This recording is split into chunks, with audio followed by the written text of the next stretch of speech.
Hello, everybody. Pastor Randy here. Hope you're doing great on this Thursday. Looking forward to being with you today.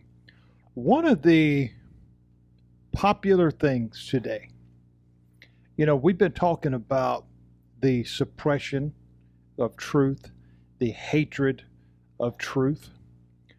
One of the popular things today, in order to discount the truth, is to call it a conspiracy theory. That's the new kind of the new thing. It's been around for a little while. Many people question certain things, but is that new? No, it's been around for a while. I'm going to show you today, in our story today, how that got started. You see, the leadership at this time, they hated the truth. There's no way around that. We've seen that consistently through the patterns of these accounts and how they interacted, not just with Jesus, but with anybody that may have been associated with Jesus.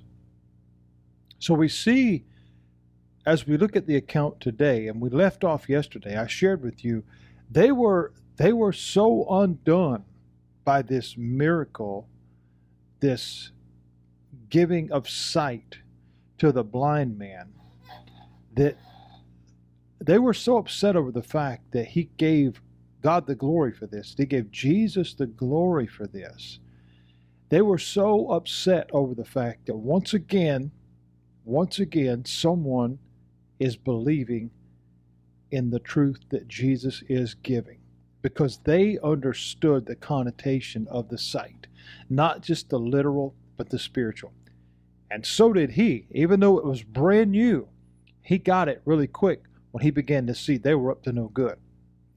However, in order to try to rain on that parade, in order to try to keep anybody else from hearing about it, from anybody else from knowing about this, immediately they would go the conspiracy route.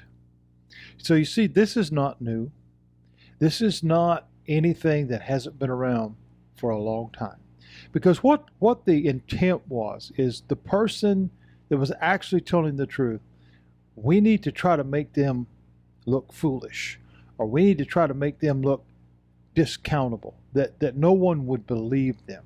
And this is exactly what they wanted to do here, because, again, when they pressed the blind man, the formerly blind man, how did this happen? Where, when, who, also and also. He clearly shared what happened. That Jesus made the clay, put it on my eyes, told me to go and wash, and now I can see. They wouldn't have that because they weren't going to give Jesus any credit. This is the driving force of hate. This is the driving force of the lust for power and authority. 2,000 and whatever years later, friends, it hadn't gone anywhere. It's still right there. You only have to turn the TV on for just a couple of minutes. You don't even have to watch an entire segment, and you can see this. So when we think about the idea of a conspiracy, it can be played on both sides. However, what is it rooted in? It's oftentimes rooted in somebody is lying.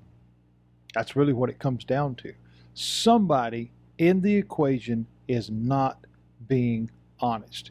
And oftentimes the one, now I don't want to say every time, but oftentimes the one that is giving an alternative version of the official story, they're usually the ones telling the truth.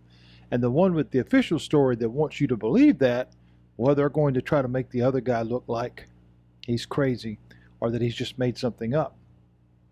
So we see now, they don't believe now that the blind guy was actually ever blind. Now, he was known in the community his entire life. We're not given his age. We don't know how old he was, but he was obviously old enough to be recognized. And now all of a sudden, well, now he can see. We don't want Jesus to have any credit. You know what? He was never blind. Really? Really? Okay, so that's the route we're going to go today. So we look, and they're talking and they've been questioning. And it tells us here in verse 18, it says this, but the Jews, this is the leadership, did not believe concerning him that he had been blind and received sight. So in other words, this man has faked blindness his entire life. To what advantage did that gain him? I mean, we were told by others, isn't that the same guy that used to beg? Okay. But after a while, even those who are not genuine in their handicap, and sadly enough, there are those. I used to know a guy on my patrol route, and I would say his name, but there's no need for that. But regardless, he was known for that. He was a phony. Okay, I've been to his house many times for different things that I had to arrest him for, because he was a troublemaker. But in his house, it's a true story, in the closet, there was a walker, there was a wheelchair, there was crutches, there was canes. Basically, he could be whatever he needed to be to accommodate the moment. So, are there those who feign an illness or a handicap? Sadly, yes. But that was not the case here. That was not what the issue was here at all. They absolutely saw what had happened. There was no question about that. But they were so dug in with their hatred for Jesus and their unwillingness. They did not want this to get out. You see, at the healing, the bringing back of Lazarus from the dead, these same people would say audibly, and it's recorded, we have to stop this. Because if more people find out about this, in other words, the power of God and the power of Christ, then more people is going to listen and follow him. But we can't have that. So you see, this was a deep-rooted heart issue. And so we're told here they didn't believe it. And so now what are they going to do? We're going to go talk to his parents. We're going to go talk to his parents and ask them, how did he receive his sight? Was he ever really blind? They were going to go down that route. So once again, they're questioning the blind man. They're going down that road. How did this happen? And the answer he gave them was not the one they wanted. That wasn't what they wanted to hear. So now they're going to go down the conspiracy route. Because you see, this works both ways. This works both ways. I want to discount someone else's story, so we're going to have a different one. That's how it works. That's still going on right now. It happens all the time. So they're going down that road, the conspiracy road. And now they've said, well, wait a minute. You know what? He was never blind to start with. That's what we're going to tell everybody. That's what we're going to let people know. He was never blind to start with. This was all made up. It was never real. Don't believe him, friends. He's playing a trick on you.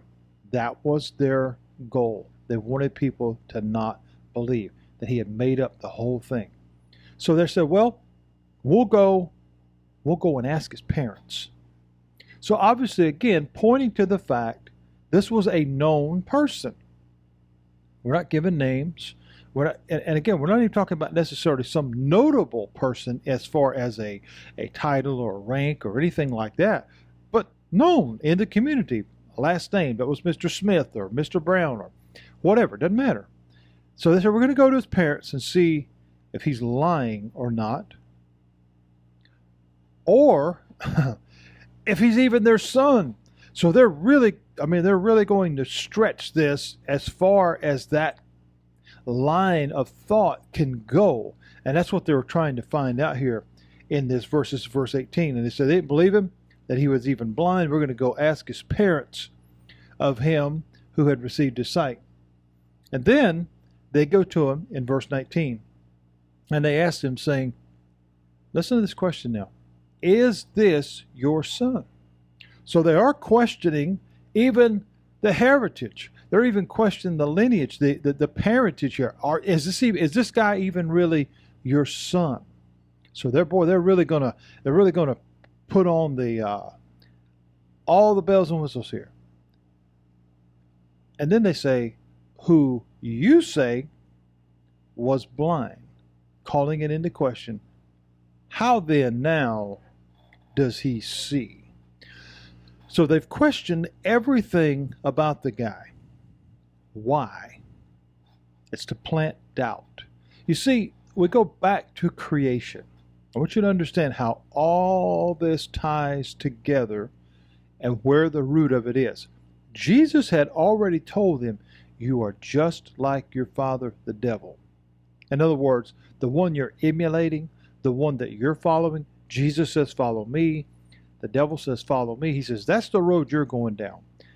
How does that tie together with creation? Well, the seed of doubt, the first conspiracy, I guess, if you want to say, Adam and Eve had been told very, very clearly by God, if you eat of this tree of the knowledge of good and evil, you shall surely die. He made that clear. He left no gray area there. None. But then here comes the enemy. Here comes the deceiver. And he comes along and he says, that's not what God said. That's not what he really meant. Putting a question mark, a seed of doubt, causing a pause for just a moment to say, well, wait a minute. But I know that's what God said. No, he really didn't say that.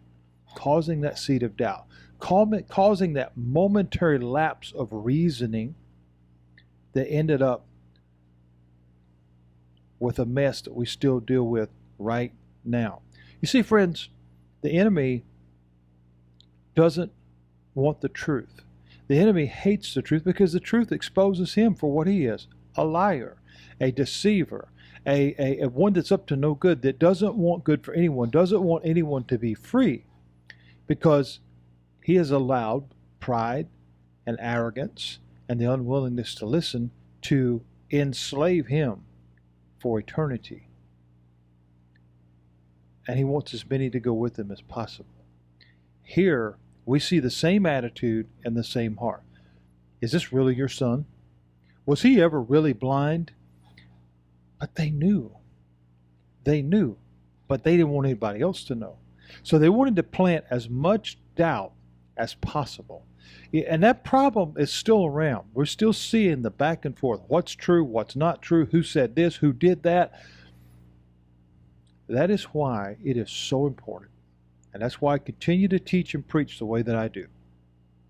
It is so important that we, just like the blind man, get our spiritual eyes open.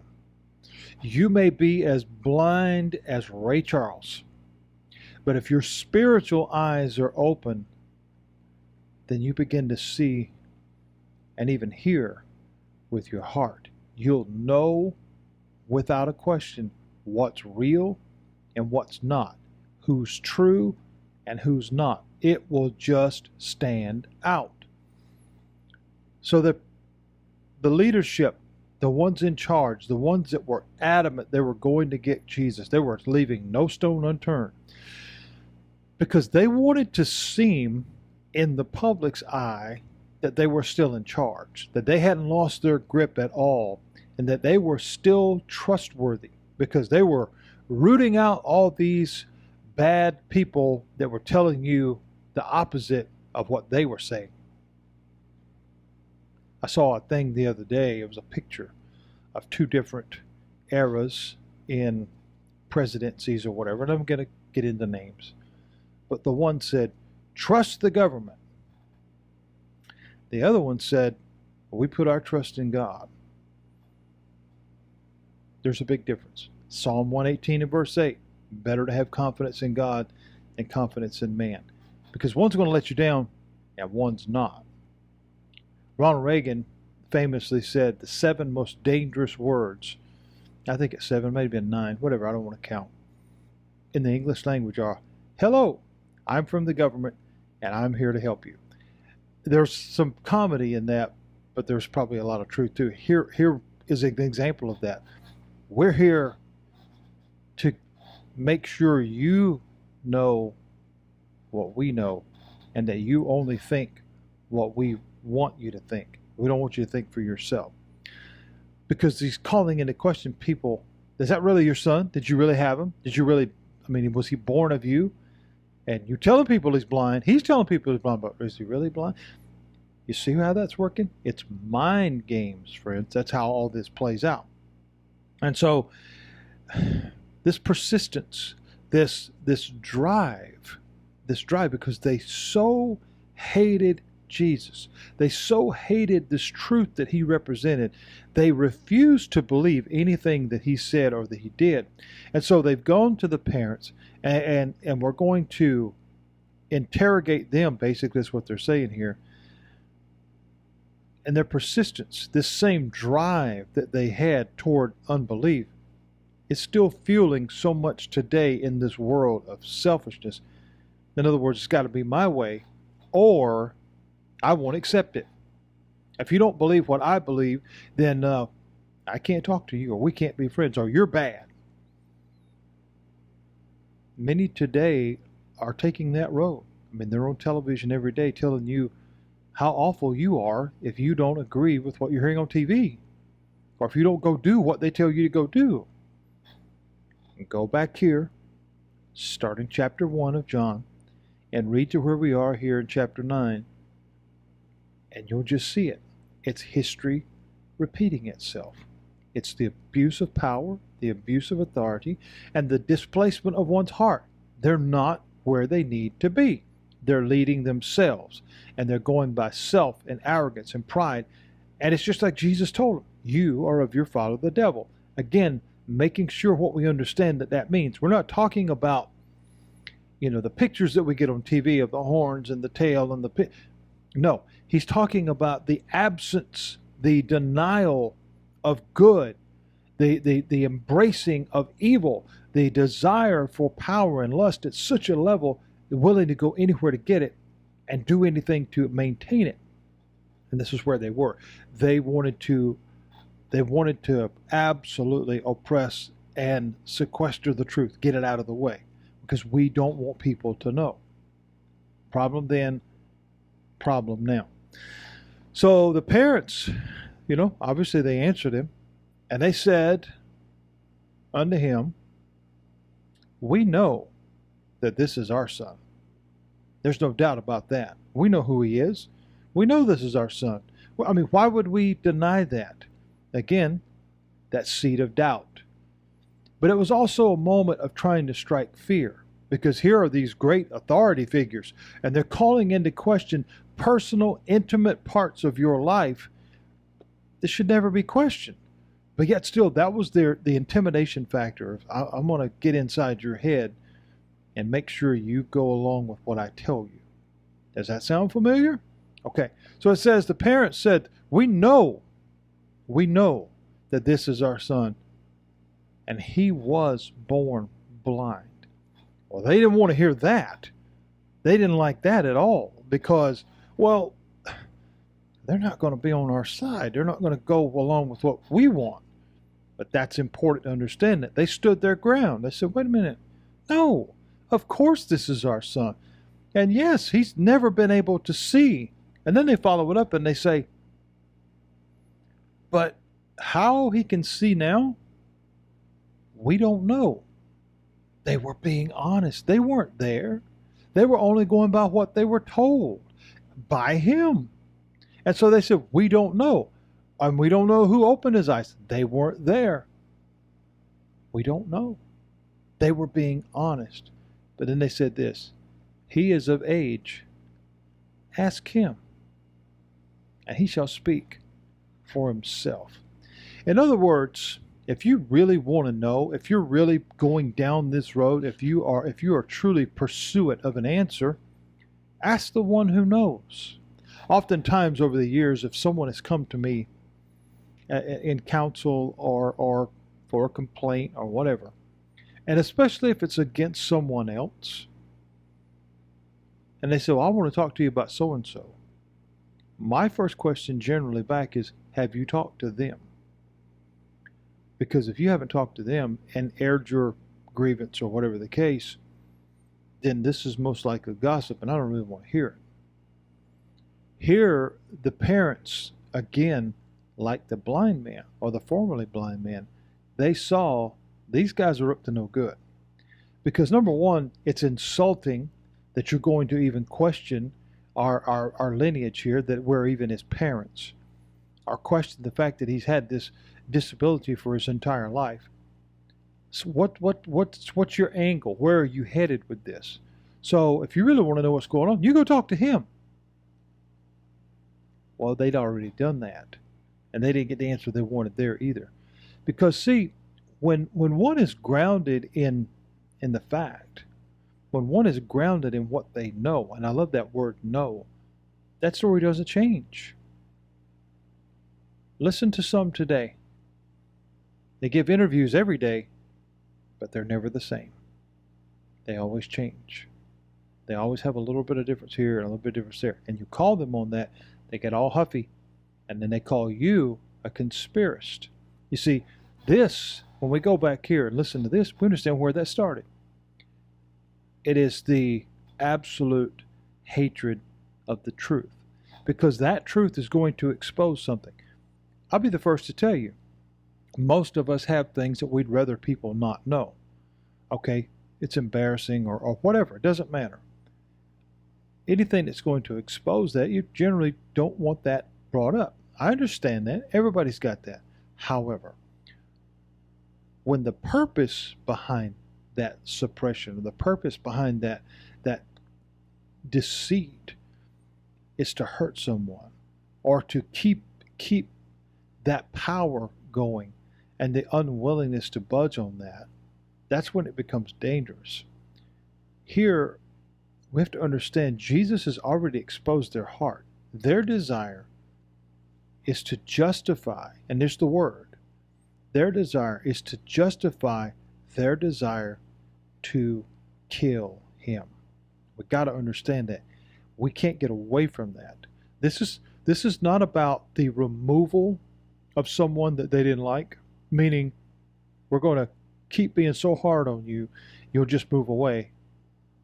No, they wanted him gone in the most literal of ways. And what they were looking for, what they were digging for in every possible way, because they were in the public. They were the authority. They were the rulers and leaders of this time. And they wanted to make sure that everything that they did appears to be on the up and up, and appears to be justified in the eyes of their public, of their constituents, if you will. Well, they're just doing their job. I mean, that guy wasn't honest, and maybe this guy really was a fake blind guy, and Jesus was doing things on the Sabbath. It was that planting of seeds to try to make themselves look right. If you go back to the origins of Lucifer and Satan and how all that came about, same thing. Same thing. I'm going to try to justify my ascension to be above God, because that's where I want to be. I want to be God. I want to be bigger than God. I want to do it my way. And it tells us pride overtook him. And then that's where the fall came. Here's the same problem. And Jesus already told him, you're acting just like him. Don't do that. Don't give your heart over to this evil and to this darkness, because it won't end well. Because the things that you pursue don't have a good ending. That's the same problem right now. It's just recycling, friends. It's just recycling with different characters and different people. This story of the blind man, again, has multiple components. And it's not just the miracle. Okay? It's like I said, it has a salvation component. It has a extension of the intention of what the leadership here wanted at this time, because they wanted to justify what they were about to do. And they wanted to make sure that nobody called them into question. And so they were willing to paint that picture, even if it wasn't honest. They were willing to paint that picture to make sure everybody thought they were right. I hope you've seen this. I encourage you to go back and read it again, because all of this ties together ultimately as we come to the cross, which we were headed toward, and how it all plays out even after that. And the fact that the same old playbook that was written thousands and thousands of years ago maybe even longer. It's still being played today, friends. It's my job as a minister, as a pastor, as a follower and believer of Christ, as a friend, as someone who truly cares. I believe the call God has put on my life is to show you that truth, and how, if we will open our spiritually blind eyes and allow God to give us that sight, we can all see this truth, and then nobody gets fooled anymore by the trickery and the deception and the lying tongue of the enemy himself. God bless you. I hope you know Jesus today. If you don't, friends, the invitation has been given. Come unto me, and I will give you rest. Come unto me, take of this living bread. All you got to do is say yes. He's already there. All you got to do is say, yes, Lord, I am yours. He'll change your life forever. And He will give you sight to your spiritually blind eyes. God bless you, and Lord willing, I'll see you tomorrow for another great edition of Making It Simple.